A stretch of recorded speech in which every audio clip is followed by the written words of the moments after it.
côté de Lance Armstrong. Où sont Hamilton et Livingstone?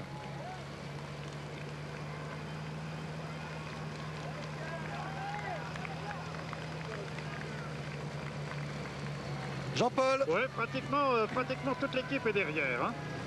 Pratiquement toute l'équipe, nous remontons donc tout doucement dans la mesure de la régularité, de laisser la régularité à l'épreuve, mais tous les équipiers que nous remontons tous les équipiers donc d'Armstrong, et ils sont tous à l'arrière. Hamilton, apparemment Hamilton serait derrière aussi.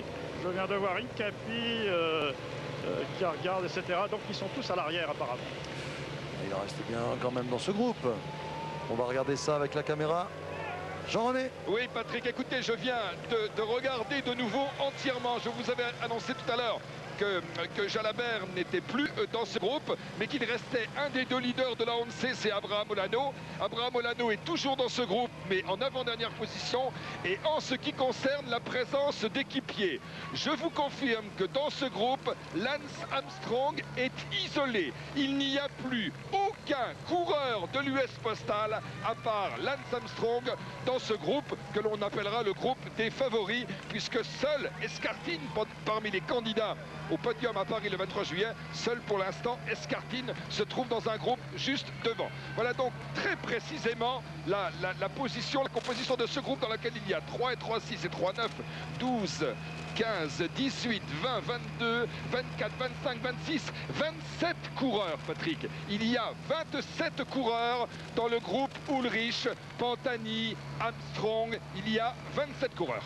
27 coureurs avec, vous le disiez, donc isolé le vainqueur du Tour 99. Donc c'est pour cela, en tête de ce groupe, les coureurs de Télécom choisissent d'accélérer. Enfin, ils ne sont pas très nombreux non plus, ils sont deux, mais ils choisissent d'accélérer pour isoler justement Lance Armstrong. Et ce pourrait être ensuite, alors que vous voyez que les conditions sont dantesques aujourd'hui, eh bien ce pourrait être l'occasion de tenter, je dis bien, de distancer Armstrong. Armstrong qui, s'il est fort, aura besoin de personne bien sûr pour se défendre. Mais tactiquement, c'est fort bien joué de la part des Télécoms, avec et aussi Zoulet qui semblait fort bien tout à l'heure, et Richard Virenque qui est là en 3e position et qui semble très facile. Jean-René. Oui, Patrick, et c'est Giuseppe Guerini, le vainqueur de l'Alpe d'Huez l'an dernier, dont on a beaucoup parlé l'autre jour. On imaginait le rôle qu'il allait jouer dès que nous abordions la haute montagne. Et bien cela se confirme. Giuseppe Guerini qui s'est placé juste devant Jan Ullrich.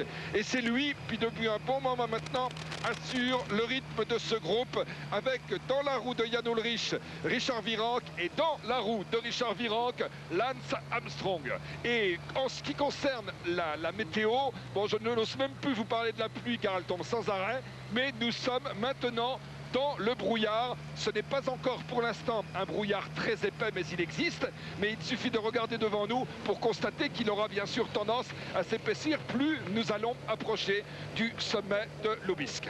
Une petite précision pour les téléspectateurs, les objectifs des caméras font des merveilles. Et généralement, l'image est toujours beaucoup plus nette à la télévision qu'en réel. Alors que là, un incident mécanique pour Pascal Hervé. Ah bah, décidément, il n'a pas de chance, Pascal, victime d'une chute tout à l'heure. Et là, il change de vélo à nouveau.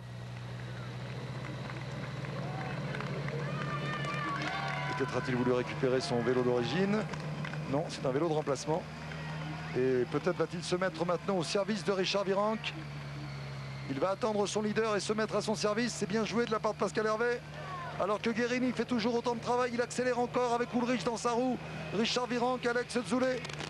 Richard Virenque qui accélère, qui a vu Pascal Hervé là-bas et qui accélère. Il va se servir d'un point d'appui. C'est tactiquement fort bien joué.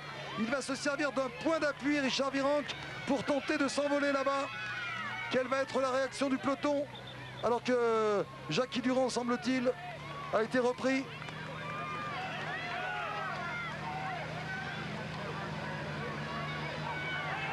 Jean-René. Oui, nous sommes juste à côté de Pascal Hervé et de Richard Virenque qui tactiquement, effectivement, ont très bien joué le coup. Et le peloton pour l'instant, alors au niveau du peloton des favoris, il n'y a pas eu de changement. C'est toujours Giuseppe Guerini qui assure le rythme en tête de ce groupe. À la suite de l'accélération de Virenque dans la roue d'Hervé, eh bien, il n'y a pas d'autres coureurs qui soit venu relayer pour l'instant Giuseppe Guerini. Hervé Virenque juste derrière nous et avec le brouillard de plus en plus épais. Un contre derrière Hervé Virenque. Un autre coéquipier d'Escartine. Très belle course d'équipe des Kelme également. Il s'agit de Heras, Roberto Heras, l'Espagnol. Et ça va être une bonne affaire, ça, pour le duo Hervé-Virenque. Alors que vous le voyez, les parapluies sont sortis. Jean-Paul, sûrement beaucoup de dégâts à l'arrière. Voilà, beaucoup de dégâts. Il y a Comesso, mais surtout Olano qui vient d'être lâché. Olano vient d'être lâché. Équipe Kelme très impressionnante aujourd'hui. On vous rappelle qu'Escartine est à l'avant. Et là, c'est Pasquale Llorente qui est repris et lâché. Ils sont trois donc partis à la poursuite du groupe Escartine. Hervé, Richard Virenque et Roberto Heras. Ils reviennent assez facilement d'ailleurs sur le groupe. Et là on se retrouve avec l'homme de tête, encore un Kelme. Ne l'oublions pas, Ochoa, qui est seul depuis bien longtemps maintenant, depuis qu'il a lâché Matan dans les premiers lacets de l'ascension de ce col d'Aubisque, interminable col d'Aubisque aujourd'hui. On a l'habitude ces dernières années de le prendre par l'autre côté, par le Soulor. Mais l'ascension de ce côté est absolument interminable. Avec des parties à 10%, 8,5%, 9%. Jean-René. Oui, il va se passer quelque chose d'important dans un instant pour Richard Virenque. En effet, Virenque, Hervé et Roberto Heras sont en train de rejoindre le groupe de Escartine, Jiménez, Bellocchi et Beltrán. Voilà un groupe de vrais montagnards qui est en train de se constituer. Et tout cela peut donner pour le final de l'étape une bagarre assez extraordinaire. 4 et 3, 7. Voici très exactement le nombre de coureurs dans ce groupe. Et ce sont tous des spécialistes de la montagne. Cela promet, Patrick. C'est vrai que cela promet et nous on croise les doigts pour garder les images car je vous le rappelle, on a de gros problèmes à cause des conditions. Les hélicos ont été obligés bien sûr de se poser à nouveau et c'est maintenant grâce à l'avion qu'on vous propose ces images. On croise les doigts, ces images qui reviennent jusqu'à nous maintenant avec Escartine qui emmène ce groupe ici avec une très belle opération pour Escartine mais aussi pour les grimpeurs qui l'accompagnent dont Richard Virenque, on vient de le dire. C'est vrai qu'il y a un très beau coup à jouer et que derrière les grands leaders, les autres, vont devoir se découvrir pour ne pas laisser Escartine et Virenque notamment s'envoler comme ça pour creuser un écart très important. Que va-t-il se passer en tête du peloton? C'est la grande question qui se pose maintenant. Toujours le travail de Guerini pour emmener Jan Ullrich. Alors Lance Armstrong va-t-il avoir la force d'attaquer à son tour pour revenir sur ce groupe de grimpeurs? Ullrich va-t-il tenter aussi l'offensive? C'est ce qu'on saura dans quelques instants. Mais pour l'instant, ceux qui font la bonne opération, ce sont ces coureurs-là qui isolent en quelque sorte Ullrich, Armstrong, Zoulet et les autres.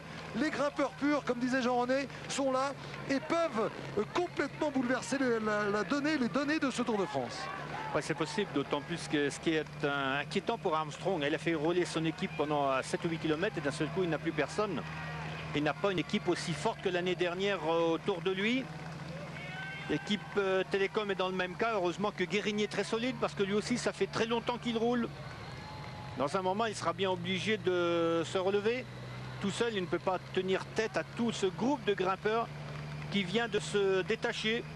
Et de nouveau, on revient toujours à ce tour à l'ancienne avec les vrais grimpeurs présents dans la montagne. Et oui, on a assisté quelquefois à des scènes avec des coureurs qui ne levaient pas, on disait, les fesses de leur selle et qui grimpaient la bouche fermée.